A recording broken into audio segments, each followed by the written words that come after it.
जय माताजी सौने। हूँ छुं आपनो ब्रिજરાજદાન ગઢવી।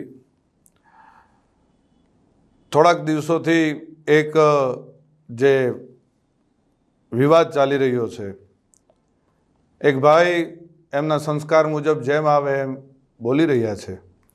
હું મારા સંસ્કાર મુજબ જવાબ દઈશ। એના સંસ્કાર એના સ્ટેજ ઉપરથી એના અંગત જીવનથી બધા આપ વાકેફ છો, મારે આપ સૌને કંઈ કહેવાની જરૂર નથી, પણ મારા જે સંસ્કાર છે એમને હું એ રીતે જવાબ દઈશ। એમણે એમ કીધું કે સોનલ માના મંદિરે સમાધાન થયા પછી સોનલ માનો એણે માન ન રાખ્યું, સમાધાનનું માન ન રાખ્યું। તો પહેલી વાત એક કહી કરી દઉં કે 2 વર્ષ એ વાતને વીતી ગયા છે। 2 વર્ષમાં કે મારી આટલા વર્ષોની આ કારકિર્દીમાં તમે કોઈ દિવસ ક્યારેય પણ મને ક્યાંય જોયો કોઈ કલાકારને બીજાની સાથે વિવાદમાં કે કોઈ પણ જાતના બીજા વિવાદમાં મને જોયો કોઈએ? કોઈ દિવસ ન બને। હું કોઈ વિવાદમાં ક્યારેય પણ પડવાવાળો માણસ જ નથી। હું આ બધી બાબતથી બહુ પર રહેવાવાળો માણસ છું। આ ભાઈ છે ને એણે ખૂબ મારા ચાળા સમાધાન પછી કર્યા છે, પણ જેટલા સહન થતું હતું ત્યાં સુધી સહન કર્યું છે। પછી સહન થાય એવું નહોતું, એટલે જવાબ દેવો ખૂબ જરૂરી હતો અને એને જ દીધો છે। આ પાક્કું હજી કહું છું કે 2025નું એને જ કીધું છે મેં। એમાં હજી હું કહું છું, રિપીટ એન્ડ રિપીટ કહું છું કે એને જ કીધું છે અને એને જે મજા આવે એને એ છૂટ છે। એને બહુ મોરે મોરાનો શોખ છે, તો એને છુપા એના એડ્રેસ રાખવા પડે છે, એને છુપી રીતે રહેવું પડે છે। હું જ્યાં રહું છું, જે જગ્યાએ રહું છું, જગ જાહેર રહું છું। અને બીજું હું 50-50ના ટોળા લઈને નીકળવા વાળો માણસ નથી। હું એ બીકણ માણસ નથી।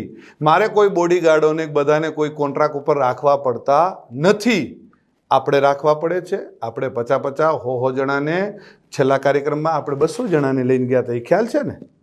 એટલે એ બધું આપશ્રીને શોભે છે, આપશ્રીને કરવું કોઈ વાંધો નહીં। હું ને મારો ડ્રાઈવર વધીને કોઈક એકાદો ભાઈ કદાચ કોઈક ભેળો હોય તો અમે એટલા જ હોઈએ છીએ। ગમે ત્યારે મજા આવે ત્યારે મોસ્ટ વેલકમ છે। હું ઈશ્વરદાનનું લોહી છું ને મને મારા બાપનું લોહી છું એનું ગર્વ છે। આપને જે હશે આપને મુબારક। આપ શું કહેવાઓ છો અને ગુજરાતના મીડિયામાં આપ શું કહેવાઓ છો એ ખ્યાલ છે। એટલે રાખી સાવંત, હું આપને વધારે કાંઈ નહીં કહું। રહી વાત હું જુવાનિયાને બગાડું છું એવું એ આપશ્રીનું કેવું થાય છે, તો પહેલી વાત એ કરી દઉં કે દુનિયા આખીને ખબર છે કે હું દુનિયાને વ્યસન મુક્ત કરાવું છું। હું દુનિયાને સંસ્કારનો સારા કાર્યક્રમોની સારી વાતો કરું છું। આપશ્રી જેવું 302 307 આવું કરાવવાનું કોઈ કાર્ય મારું નથી। ક્યારેય પણ હું કોઈ અશ્લીલતા ઉપર ક્યારેય અશ્લીલ શબ્દ મારા સ્ટેજ ઉપરથી નથી આવ્યો। જે આપના સંસ્કાર મુજબ આપ ખૂબ સરસ રીતે જે આપના સંસ્કાર આપ દેખાડો છો એ મારું ક્યારેય હું કોઈ અશ્લીલ શબ્દ નથી બોલ્યો, કોઈ બેન દીકરી માટે ક્યારેય કોઈ હું ખરાબ વાત નથી કરી। આપને શોભે એ આપ કરો છો, આપને મુબારક। અને મોરે મોરાનો જ્યારે પણ શોખ હોય ત્યારે કોઈ પણ જાતનું મનમાં ન રહી જાય, મનની મનમાં ન રાખતા। વેલકમ છે અને મોસ્ટ વેલકમ છે। મારે તમ તારે કોઈ બીજી આપની સાથે બીજી ચર્ચાઓ નથી કરવી, બીજી વાતો નથી કરવી, પણ મારા ચાહક મિત્રો, મારા બાપુના ચાહક મિત્રો, લાખો કરોડો ચાહક મિત્રોને માઠું લાગ્યું છે। અને આ માત્ર તમે મને એકને નથી કીધું, ચારણ સમાજને કીધું છે। તમે જે શબ્દ વાપર્યા છે મને મારી એક માટે નથી વાપર્યા, ચારણ સમાજ, આખા ચારણ સમાજને તમે સંબોધીને કીધું છે। અને બીજું કે જે આપશ્રીના રોટલા ચાલે છે ને એ કોના થકી ચાલે છે ખ્યાલ છે ને? મારા કે મારા પરિવારનું હું નથી કહેતો, ચારણો થકી ચાલે છે। અને જે આપ પાછળથી જે કંઈ ચારણો માટે કોમેન્ટ કરો છો, જે કંઈ કરો છો, માપે રહેજો, મજા આવશે।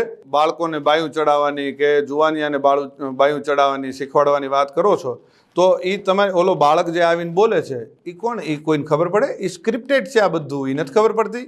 એ બાળકને તમે સમજાવીને એક ભાઈ તમને આવીને કાનમાં કહી ગયો અને એ છોકરો આવીને તમને કહે, એલા ભાઈ આ બાળકને તમે જિંદગી નથી બગાડતા? અત્યારથી આ બધું શું શીખવાડો છો? ચકલા બાજ નહીં બન જાતા, આ શું છે? શું તમારા સંસ્કારો ખબર પડી જાય છે। એટલે માપે રહ્યો, પાછા વળી જાઓ। અને રહી વાત ડાયરા ઉપરથી કોઈ કોમેન્ટ કરવાની, કોઈ ફિલોસોફી કરવાની, તો એ ખાસ હું કહું છું કે કોઈ પણ જગ્યાએ જાઓ તો કોઈ પણ રીતે કોઈ પણ કોમેન્ટ કર્યા પહેલાં ખૂબ ધ્યાન રાખજો અને કોઈ પણનો ડાયરો બગાડતા નહીં। આ વિડીયોના માધ્યમથી એટલે હું જવાબ દઉં છું, કાલ ડાયરો મારોય હતો પણ એ બીજા બધાને શું વાંક? મારે બીજા બધાનો એ જે કંઈ આપણે વાતો કરવા જઈએ છીએ એટલે એ બધી વાતો મેં કરી। અને ખંભાળિયા જે ડાયરામાં હું બોલ્યો એ સંપૂર્ણ મારા પરિવારનો ડાયરો હતો, મારા સમાજનો ડાયરો હતો, એટલે હું બોલ્યો હતો। અને જ્યાં જરૂર પડે ત્યાં બોલવાનું છે। અને જે તમને શોખ છે ને મોરે મોરાનો, એ મોરે મોરાનો શોખ તમ તારે જ્યારે પૂરો કરવો હોય ત્યારે મોસ્ટ વેલકમ છે.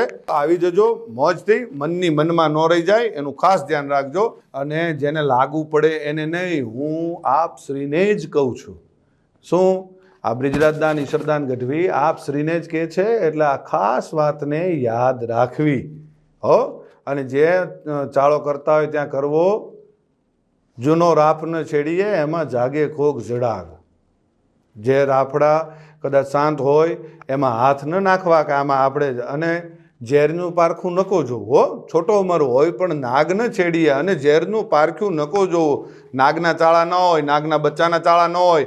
અને હું ઈ માનું સંતાન છું, આ કાયમ યાદ રાખવું કે જેના આપણે નામને આપણે જે દુનિયામાં એના નામના એના ગુણગાન ગાઈએ છીએ ને, એ જ માનું હું સંતાન છું. એટલે કાયમ યાદ રાખવું. અને રહી વાત સિસ્ટમની, તો ભાઈ સિસ્ટમ અમારી શું છે એ આખી દુનિયાને ખબર છે. અને મારા બાપુજી વખતથી અમારી સિસ્ટમ ચાલી આવે છે. આપની સિસ્ટમ અમારામાંથી આવેલી છે, એ ભૂલી ગયા છો આપ? શું સિસ્ટમ? અને અમારી કોપીઓ કરીને તમારે જીવન જીવવું છે. એટલે એ બધી વાતમાં રહેવા દો. અને રહી વાત 2025ની, તો આપશ્રી બોલ્યા હતા કે 2025માં હું કાર્યક્રમો બંધ કરી દઈશ. હું સિલેક્ટેડ એટલે શું? કેવી રીતે તમે સિલેક્ટ કરશો? આનો લેવાનો, આ જ્ઞાતિનો લેવાનો, આ જ્ઞાતિનો પૈસાથી? જ્યાં જઈએ ત્યાં સંબંધો બગાડીને આવીએ છીએ, નથી ખબર? ગમે એને ત્યાં મોઢા બગાડીને આપણે રૂપિયા લઈને સંબંધ બગાડીને આવીએ છીએ, નથી ખ્યાલ? બધી ખ્યાલ છે. બધી ચોખોટું, ઘણી બધી ચોખોટું હું કરું ને તો ઘણી બધી ચોખોટું થાય અને દુનિયા થૂ કરશે. એટલે મહેરબાનીથી શાંતિથી તમે જે કરતા હોય એ કરી ખાવ. અને જેમ બંધમુઠ્ઠી છે, આ જે બંધમુઠ્ઠી છે ને એ જ જમાવટ છે. જો ખુલી જશે તો તમને કોઈ પણ રીતે સહન નહીં થાય. એટલે મહેરબાની કરીને શાંતિથી તમારું જીવન જીવો. અને આપશ્રીની એવી ટેવ છે કે આપણે સવારે બોલીને સાંજે ફરી જઈએ, સાંજે બોલીને સવારે ફરી જઈએ. રોજ આપણે ફરી જવું હોય એ આપશ્રીના ખૂબ સારી રીતે આપના સંસ્કારમાં હશે. અને ખૂબ ફરવું, કાચીડો જેમ રંગ બદલે ને એમ આપણે રંગ બદલીએ છીએ. એ તો આપની માટેની ઘણી બધી કહેવતો છે. આપને રાખી સાવંત કહે છે, આપને કાચીડો કહે છે, આપને શિયાળિયું કહે છે, બધા ઘણા બધા છે. અને જે 18 વર્ષને આપ સાથે લઈને ચાલવાવાળી હમણે જે આ 2025થી આપને જે ભાવ જાગવા માંડ્યો છે, ખબર નથી? મારી માફી માંગ્યા પછી માને મારી માફી, બીજી સમાધાનવાળી વાત મને અત્યારે યાદ આવે છે. સમાધાન? ભાઈ હું સમાધાન કરવા આવ્યો હતો? આપશ્રી આપના 50 જણાને દોડાવ્યા હતા કે બ્રિજરાજદાનભાઈ યાર જલ્દી સમાધાન કરાવી દો, નકર આમ થઈ જશે ને તેમ થઈ જશે. એટલે એ બધી વાતો બંધ કરો. અને બીજી હજી એક વાત કરી દઉં, 18 વર્ષને સાથે લઈને આલો છો. કેદી આવેલા તમે? ખબર નથી? એક કાર્યક્રમમાં, જાહેર કાર્યક્રમમાં 10,000 માણાની, જે તે સમાજનો કાર્યક્રમ હતો, 10,000 માણાની વચ્ચે માફી માગવી પડી હતી. ભૂલી ગયા છો? ખોટી બધી વાતો બંધ કરો. જે કરતા હોય કરી ખાવ. અને જે કંઈ થોડું ઘણું તમને આ જે ડાયલોગબાજી આવડે છે, જે કંઈ ટૂંકી વાતો આવડે છે 2-4 મિનિટની, એ કરી જાણો અને મોજ કરો. જય માતાજી, જય દ્વારકાધીશ.